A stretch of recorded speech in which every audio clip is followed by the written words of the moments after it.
All right, here's a quick breakdown of how the gym is structured, and I'm gonna keep this as simple as possible. Starts off with there's 17,200 square feet in the total gym complex. Some of that's office space, some of that is the warehouse big gym.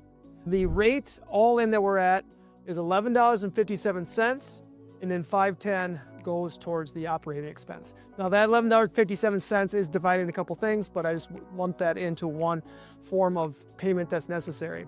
Now there's two groups that are ultimately occupying the gym and really control their gym at two different time periods. So the first one is Fast Athletics with Jamie. Of the dollar amount, they are operating about 40% of the gym.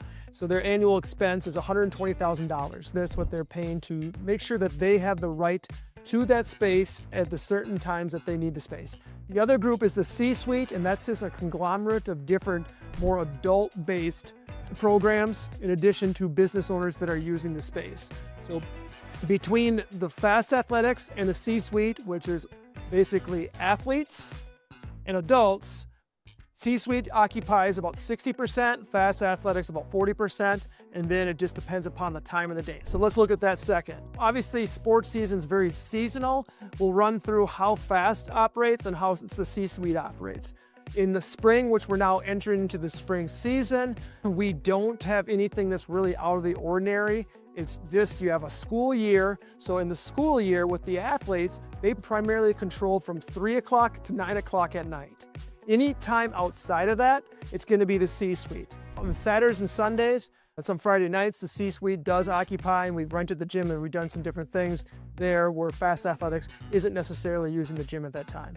On to the summer. The summer, now that school's out, basically Fast Athletics takes over a bigger portion of the gym. So you kind of have an operation where both athletes and adults are working out at the same time, occupying the gym, but it's probably closer where most of the adults are using it in the morning. But Fast Athletics will be occupying the gym usually 6 in the morning to all the way about 6 at night was the summer hours. Every winter, the Tonka Wave pays Fast Athletics to make sure we have space reserved as a wrestling team. So Fast Athletics, even though they occupy and are paying for space over the course of the entire year, the winter, Tonka Wave has an agreement with Fast Athletics saying we get to use the space, and then Tonka Wave pays them appropriately for the space.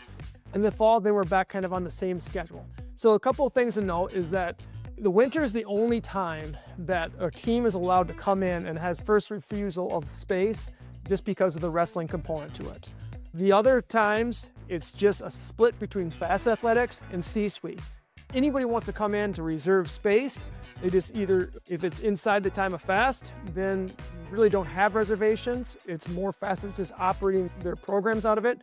If it's sometime, say on the weekend or in the mornings, or you are a part of the C-Suite, you have a membership with the C-Suite as an adult, then it's your time to be able to use the space. Hopefully that's helpful where you kind of understand like who is operating the gym, how is the flow of the gym working, who is paying for the gym, how do we reserve the gym, all those things we can go into deeper detail. But an easy way to think about it is if there's school is going on, it's going to be C-Suite.